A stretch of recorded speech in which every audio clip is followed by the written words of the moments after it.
I like Rick Rule. Rick is a, let's say, good business friend, and I like the way he says it. Buy it when everyone hates it. So right now, silver is around 60, 70 US dollar. Look at the silver mining companies. They are all brutally down from their all-time highs. And that's a chance on the producer side, but even more on the, as I said, exploration and development side to position yourself.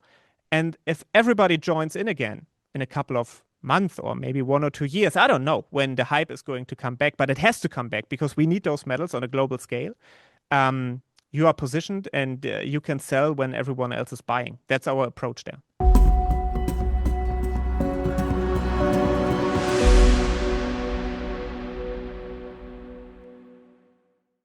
Welcome back, everybody. It's Steve Yang here, Natural Resource Stocks. I have with me Jan Willhöft. And Jan is a part of, he's a partner with AXINO Capital. Jan, great to have you here today. How are you? Steve, thank you for inviting me. I'm doing very well. Thanks. Jan, for those who don't know who you are, if you can just tell us a little bit about you, a little bit about AXINO Capital, and why we're here together today.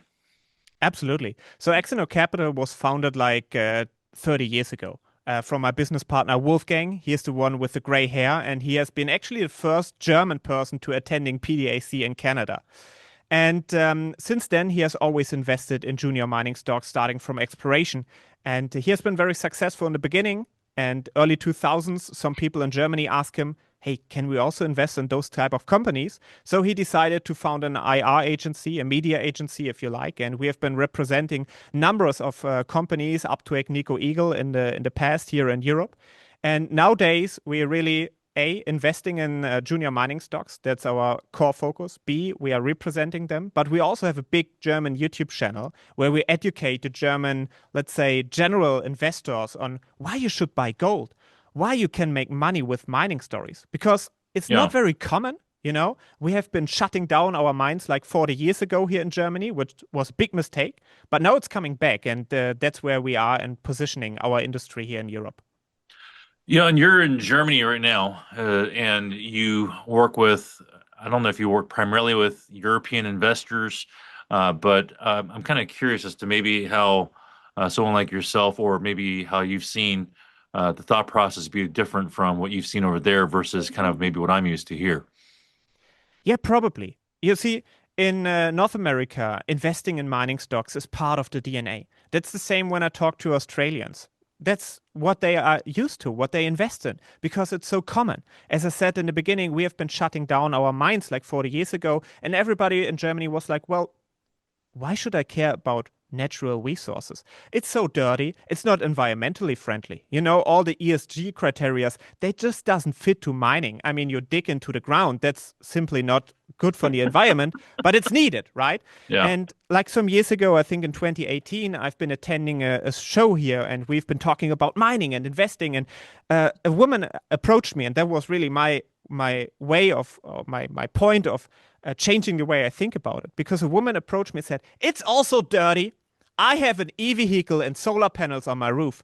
I don't want to hear anything about bad, environmentally unfriendly mining. And then she left. And I was like, wow, she's really stupid. I mean, you cannot have an e-vehicle. You cannot have solar panels. You cannot have anything. You cannot even charge your phone without our industry. And that was really the key trigger for me, where we said we have to address that. And now people starting to change because we have seen, okay, we are losing the cheap gas from Russia. Now we don't want Russian gas, but what are we doing? We are importing gas from the US. That's also not very environmentally friendly because it has to be shipped over the entire ocean. And now we see, well, with the war in Iran, well, everything is getting more expensive. And now people are starting to understand the need for metals. And even in the industry, and that was why I was talking for so long on your point. In the industry, nobody cared about mining. It was so easy to get all of your resources. But now it's getting harder. And I think that's the very important difference between a European investor and a, let's say, North American investor. We are really feeling and recognizing the war is going on a global scale. I'm not talking about Ukraine and Russia. I'm not talking about Iran. I mean, really, the war underneath where the mainstream is not talking about. It's the Chinese and the Eastern world against the US and the Western world, right? The Mhm. Chinese, they have been securing metals for 20 years now, all over the planet. You guys, you have your metals in the ground at home. You just have to dig them out. I mean, you have to explore them, you have to invest, you are still behind, but we don't really have anything. So for us here, it's on how to strategically position yourself, not just as an investor, but also as an industry for the future. And I think, Steve, to give you our thesis, really the core message that I want to give away for our interview, I don't want the people watching 20 minutes and not giving the core message, it's really we will see a big shift, which is very important for all of our investors and everybody who is investing in junior mining. I think we have seen over the last decades always, well, banks investing in mining stories. And that is going to change. Now we have to look for the industry because especially the European car makers, the European chemical makers, the whole European industry, they have to look for the metals. We now saw that Samsung is getting silver from, I think it's Silverstorm, right? We see so many pieces and puzzles that we see that the industry here in Germany and in Europe, they have to invest into the mining industry, either with offtake agreements or with direct investments into the projects or equity. And we will see that big shift in a couple of years. And I'm very sure that we will see a lot of progress in that direction, just like we have seen Gunnison Copper with Rio Tinto, I believe, and Amazon is now getting the copper from Gunnison directly. And that's just the beginning, and we will see more like this, even with names nobody has on the radar, and especially here from Europe, because we need those metals. And that's a different way of thinking, and we will see that in the future. Jan, you're with AXINO Capital. How do you assess where to invest? I mean, are you guys big on golds? Is your silver thesis? I mean, what are you most excited about, or what do you find most compelling? I mean, for us, it's always gold, silver, copper, also a little bit uranium. Why is that? Especially the first three, because it's easy to understandable also for the public. And if something is easy to understand, then you get more momentum, more traction, and more people that are investing. And especially silver has been something we have been very bullish on. When nobody believed in silver, we have been a big believer in, let's say, 2024. We have been heavily into silver. We made good profits. Now silver is back. Well, we are, let's say, at 60, 70 US dollar right now. Everybody thinks that was it. But we think that's just the beginning.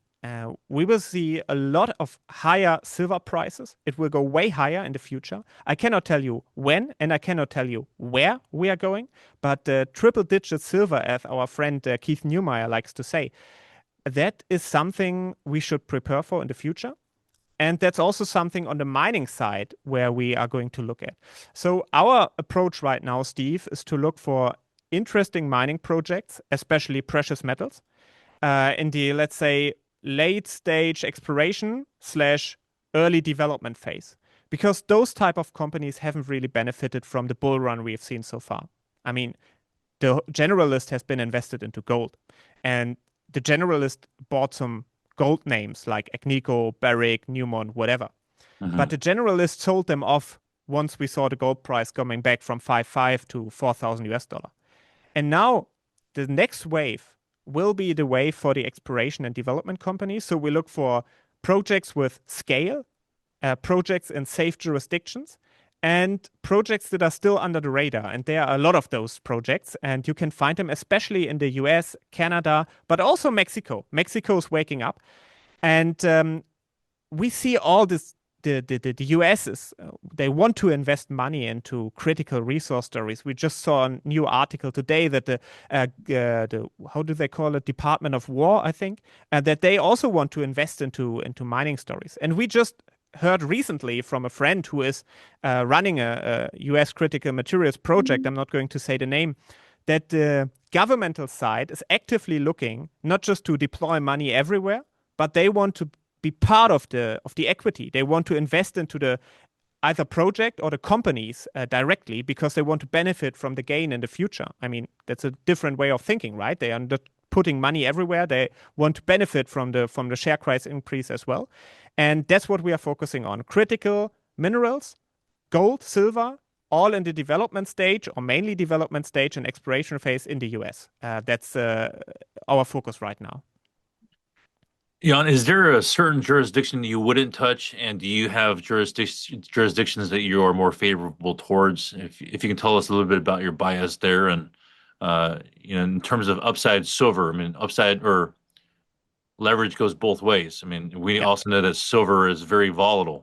yeah. I didn't hear Keith Neumeyer talking about four digits, but if you can expound on that, yeah, what the conversation was like. Sure. So let's start with where to invest and where not. We have never been invested in China or in Russia, simply because it's a different way the government runs, and you cannot predict it, right? So that's one criteria. We are surprisingly very well. We have been very successful in some African countries, like the DRC. We have had great successes. For example, we have been early investors also on Moto Gold Mines, which is today's Barrick's Kibali mine, one of the most successful mining operations from Barrick Gold. So you can make money in those jurisdictions, even nowadays. But certainly in western parts of Africa, like Mali and Burkina Faso, you have to be a little bit more cautious, and I wouldn't invest there because there are so many opportunities. For example, Mexico. Nobody believed in Mexico, and I think still we have some doubters on Mexico, but you should have a look at Mexican assets. Mexico needs mining.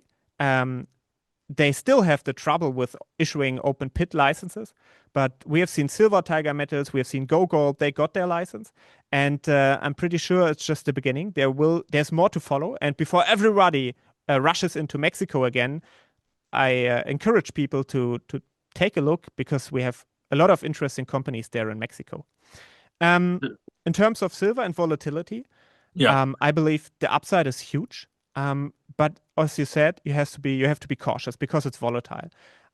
I like Rick Rule. Rick is a, let's say, good business friend, and I like the way he says it. Buy it when everyone hates it.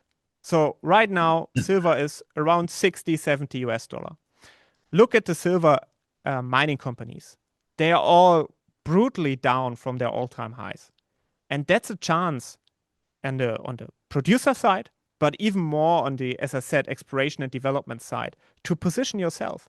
And if everybody joins in again in a couple of months or maybe 1 or 2 years, I don't know when the hype is going to come back, but it has to come back because we need those metals on a global scale. You are positioned and you can sell when everyone else is buying. That's our approach there. So you mentioned Rick Rule and how he loves what people hates. Yeah. If you can tell me a little bit about kind of the different either jurisdiction, you mentioned Mexico, maybe that's a Yeah. little bit misunderstood, where maybe you see an opportunity because people, don't understand Mexico, Yeah. or in terms of certain commodities, whether it's silver or you mentioned other commodities that you are invested in. How do you assess what people hate? And then if people hate, does that necessarily translate to therefore I love it? Or like what criteria do you look for? And then what do people hate that you love? Yeah. So we always, Steve, have a look at the global scale. Um, let's have a good example with lithium, right? Um, I cannot tell you if we will have different batteries in the future. I mean, we've been talking about, or we've been hearing about the Samsung solid state silver battery. It might come, it might not. But for now, lithium batteries are still the way to go. And when I look around, people hate lithium because some people made a huge amount of money. That's usually the insiders. And then the mainstream comes in and the people are starting to lose money because the cycle turns as soon as the mainstream comes in. That's normal. Now everyone hates lithium.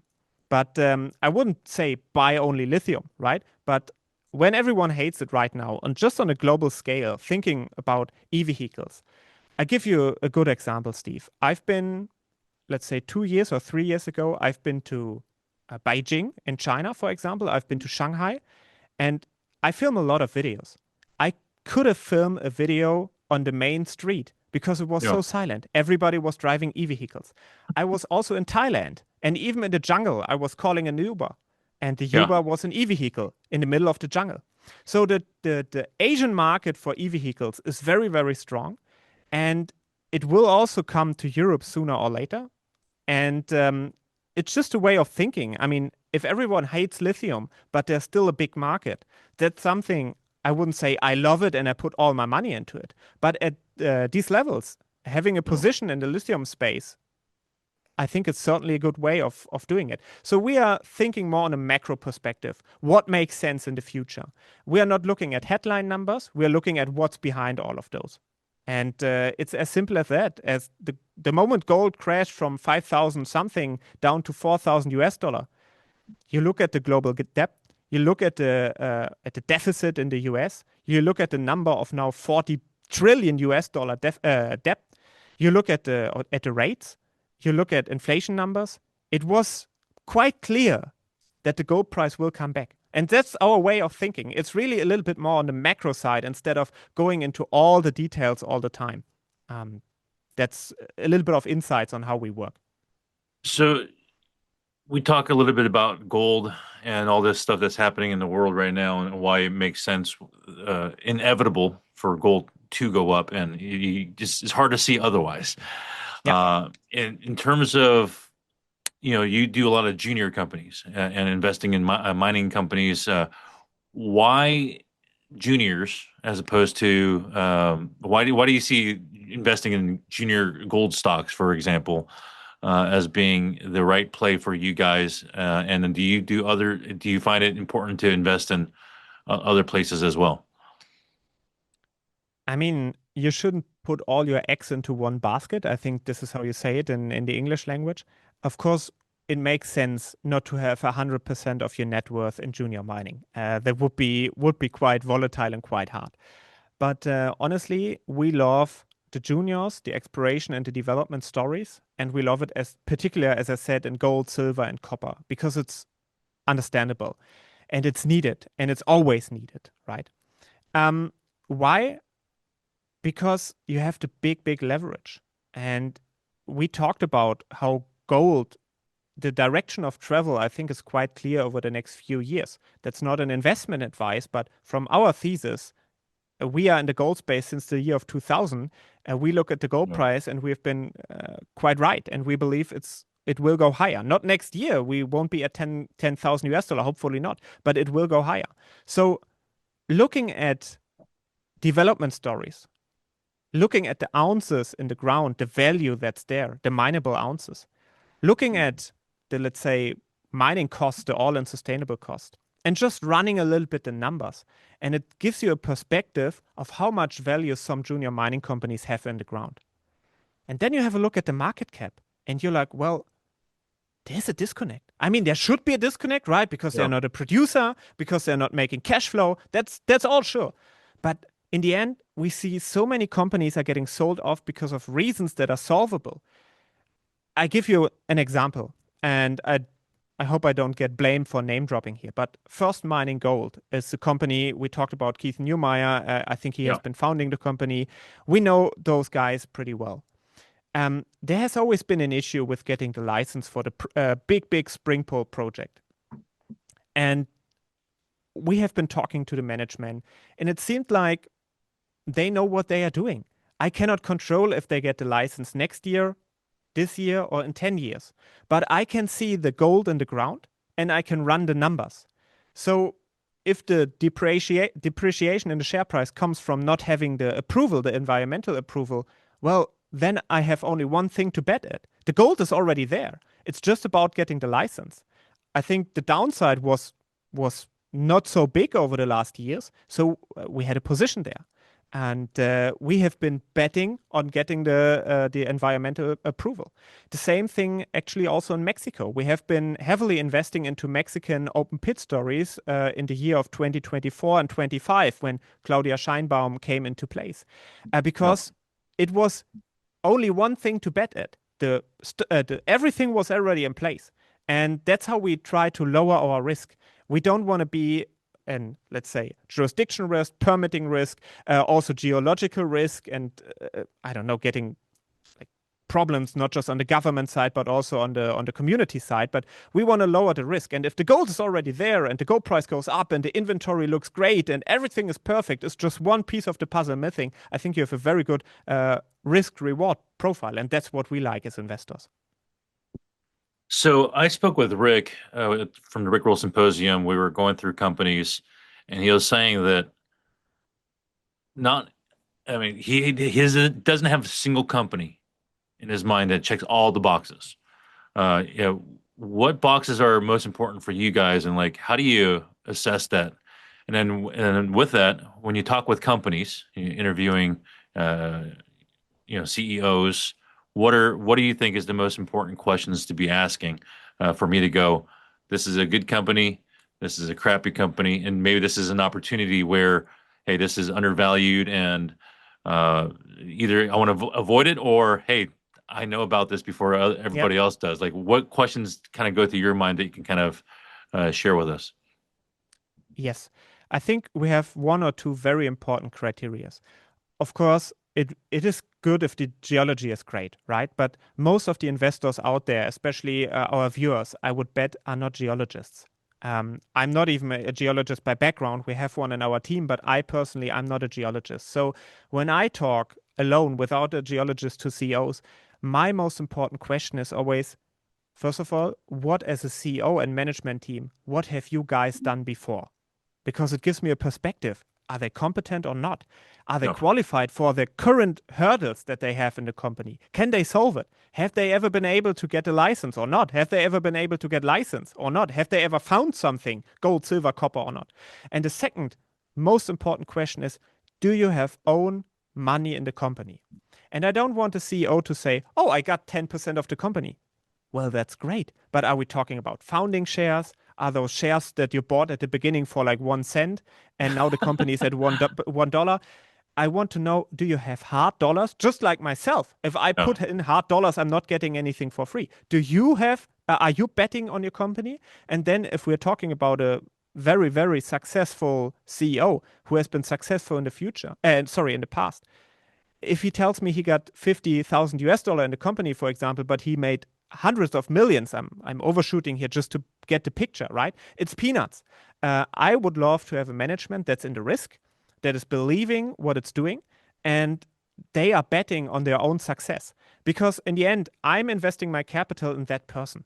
I'm not investing it into the ground. It's that very person that I'm talking to who is responsible for my money and my success. He cannot control everything, but he can No. control if he wakes up every morning and does it his best. And that's what we need in the junior mining space. You cannot make money with someone who is running 7 companies by himself. Again, I'm overshooting here just to show the clearer Yeah. picture. You need the guys that are involved in their own story and are believers. Speaking of believing in your own story, I spoke with someone. He said that's my number one criteria is the way he phrased it. I forget who it was, but yeah, I remember it clearly. He said, "I want to invest in companies where the CEO's spouse will leave them if the company fails. They're so heavily invested, they burn all their boats. They have to make this work." And That's even better, yeah? that's always stuck with me. Is like, is this a divorceable investment? Yes, uh, so look with a CEO with a wife and not one who is single. well, Jan, if you can tell us a little bit about where we can find you guys, AXINO, as well as kind of what you do. I know that you also speak with a lot of people. If you can tell us where we can find you and follow you. Sure. So our main label is AXINO Capital. We are also on YouTube, just like you. We're doing daily content, but it's in German. And I would assume most of the people here maybe don't speak German or they don't like the AI translation. But I also do interviews with guys like Keith Neumeyer, Rick Rule, and also company CEOs, and I ask them my kind of questions. And those are obviously in English, and they are also labeled with AXINO Capital on YouTube. So feel free to check it out, and I'm always happy to talk to people about mining and our industry. Well, Jan, finally, it's nice to finally meet you. One last question before I let you go. You said the way we say it is all the eggs in one basket. How do you what do you what's your idiom over there? Well, we would probably would say the same, but in the German language. So it's nothing very special I could add to that. but it would still be an egg It would analogy. probably still be an egg in the basket. Yeah. Awesome. Well, Jan, great to meet you. Thanks so much for your time. Thank you.